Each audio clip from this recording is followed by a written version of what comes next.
Muito bom dia, meus amigos.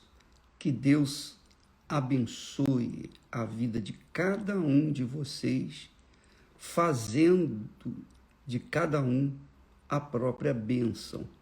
Não se esqueça nunca disso, eu estou sempre repetindo.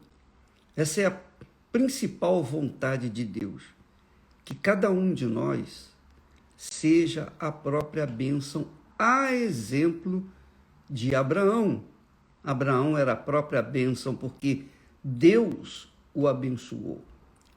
E através do Senhor Jesus, nós também podemos ser a própria bênção, porque ele deu a vida dele para pagar pelos nossos pecados e resgatar nossas vidas.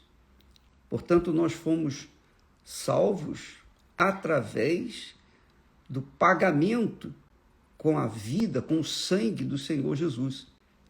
Ele veio fazer esse trabalho, o trabalho do sacrifício por nós. Porém, muitas pessoas, achando que ele já fez o sacrifício, elas não têm que sacrificar novamente. Então, esse é um grande erro, porque elas alegam, a minha graça te basta. Bispo, mas está escrito, a minha graça te basta. Mas não é pela graça que nós somos salvos. Nós somos salvos pela fé no sacrifício do Senhor Jesus Cristo. Ele diz assim, Paulo fala assim, pela graça sois salvos, mediante a fé. Se não houver fé, a graça não é suficiente. Porque a graça é o favor que Deus faz para nós, de forma... Nós não merecemos, mas ele fez o trabalho de salvação. Só que nós também, pela fé, nos unimos a essa graça, a graça de Deus.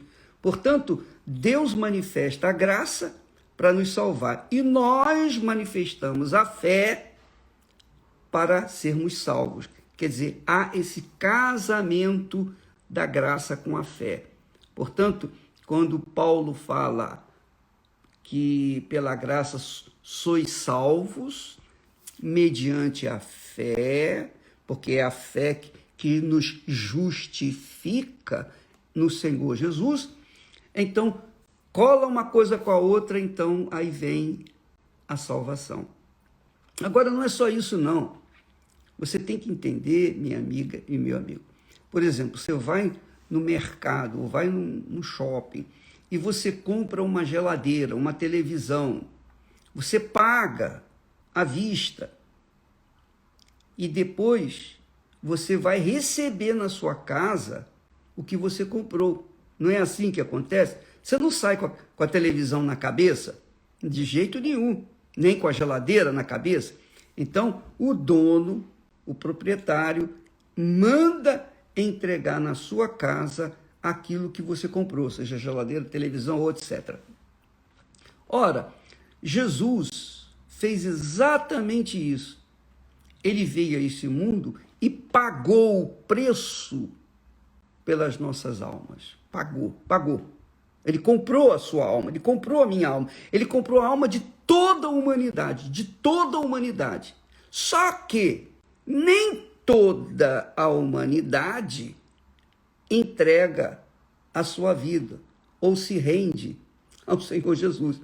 Então, se o dono, o proprietário lá da loja não entregar a mercadoria que você já pagou antecipadamente, o que você vai fazer? Você vai ter que entrar na justiça, você vai ter que demandar e perguntar, por que você não me entregou? Eu paguei, mas você não me entregou a mercadoria. A mesma coisa é o Senhor Jesus, é a graça de Deus para conosco. Ele pagou por você. Você está me ouvindo aí agora? Você que está vivendo na prostituição, você que está vivendo na vida errada, irregular, você que rouba, que faz uma série de pecados, comete uma série de pecados que você sabe, porque a sua mente, a sua consciência tem acusado você 24 horas por dia durante todos esses anos da sua existência, desde que você se reconheceu como pessoa. Então, essa culpa só é arrancada, só é eliminada, quando você crê no Senhor Jesus, mas crê não assim, eu creio em Deus, nada disso. A pessoa, quando crê em Deus, é como casar com Deus, casa-se com Deus. Ela entrega a sua vida. Então, Jesus fez o trabalho de comprar, de pagar, de empenhar a sua vida, a sua palavra, o seu sangue pela nossa alma. Mas nós, por outro lado, temos que entregar a nossa alma para Ele. Temos que entregar a nossa vida para Ele. Nós temos que colocá-lo em primeiro lugar na nossa vida. Então, você, por um lado, tem a graça de Deus, que Ele fez o trabalho, o sacrifício. Por outro lado, você tem que fazer o seu sacrifício de entregar aquilo que agora não é mais seu. Não é mais seu, a sua vida não é mais sua, porque Jesus pagou por ela, então a sua vida é de Jesus. Aí você diz, não, eu não quero entregar, eu quero viver minha vida à la vontade. Tá bom, tá bem. Então você não vai ter paz, os seus pecados não vão ser perdoados. E quando você morrer, a sua alma vai direto para o inferno. Porque você não quis, você simplesmente não quis entregar a mercadoria para o Senhor, que é o próprio Deus Pai. Deus Pai pagou através do seu Filho pela sua alma, mas você não quis entregá-la, porque a sua vida é sua, você tem o direito de retê-la ou entregá-la. Então, quando a pessoa não entrega, ela não tem paz. Então, nós fizemos ontem uma campanha mundial sobre a paz. Existem dois tipos de paz. Tem a paz desse mundo. A paz em que você, por exemplo, resolve o seu problema econômico, você fica em paz. Você resolve o seu problema de saúde, você fica em paz. Você resolve o seu problema familiar, casamento, fica em paz. Só que essa paz que o mundo oferece, que a gente conquista, ela não é permanente. Ela não é permanente. Ela dura um tempo apenas. Pelo menos até o momento em que você arranja outro problema e perde aquela paz. Essa é uma paz. Agora, a paz de espírito, a paz que a gente tem na nossa consciência, aquela paz que a gente recebe por conta de não ter nada que acuse a nossa consciência, minha amiga, meu amigo, essa paz, a paz de espírito, a paz que vem de Deus, só vem quando os nossos pecados são perdoados, 100%. Aí sim, a gente entra no estado de paz. Porque, imagine você, como você pode receber uma paz eterna se o príncipe da paz, o príncipe da eternidade, o príncipe da paz, não está dentro de você? É impossível. É impossível. Não tente se justificar, por favor. Não caia na bobagem de querer se justificar. Mas eu faço isso por causa daquilo, eu faço aquilo por causa disso. Não faça isso, porque Deus sabe quem é você. Ele sabe quem é você. Eu, por minha vez, a minha parte é pregar o Evangelho. O resto é Deus e você. Você decide com Ele e Ele vai resolver o seu problema se você aceitar a sua palavra. Então, é assim que funciona. Portanto, a paz que Deus nos dá, que, através do Senhor Jesus, é o Espírito Santo, que é o Espírito da paz. Então, a mesma bênção que Deus deu a Abraão, Ele dá para você, através de Jesus, que, por sua vez, lhe dá o Espírito da paz. Entendido? Compreendeu? Preciso escrever? Preciso fazer desenho? Não, não preciso. Se você não entendeu muito bem, então ouça essa mensagem várias vezes, você vai acabar entendendo. Porque é isso que funciona.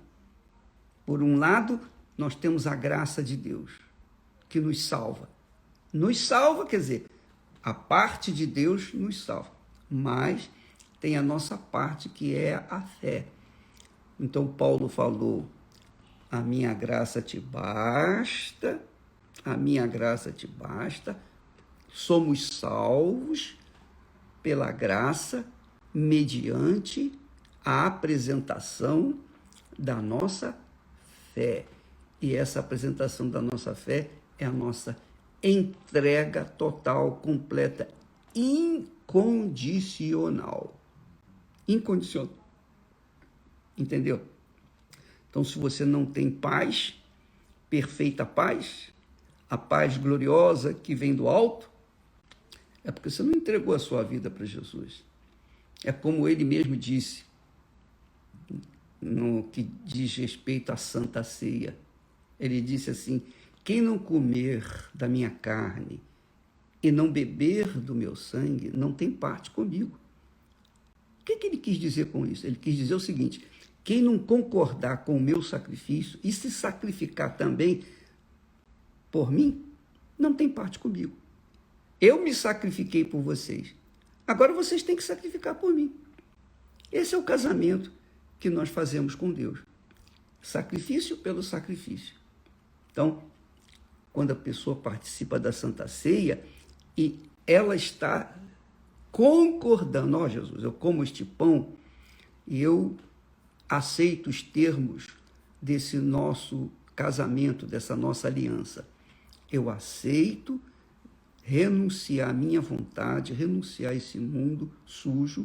Eu aceito fazer do Senhor o primeiro na minha vida. Então ela come do pão e bebe do cálice. Quer dizer, ela concorda em sacrificar-se pelo Senhor Jesus, que é o casamento. Casamento é isso. Quando você casa, quando nós nos casamos, no altar, nós fizemos um voto, uma promessa, um juramento. Olha, eu prometo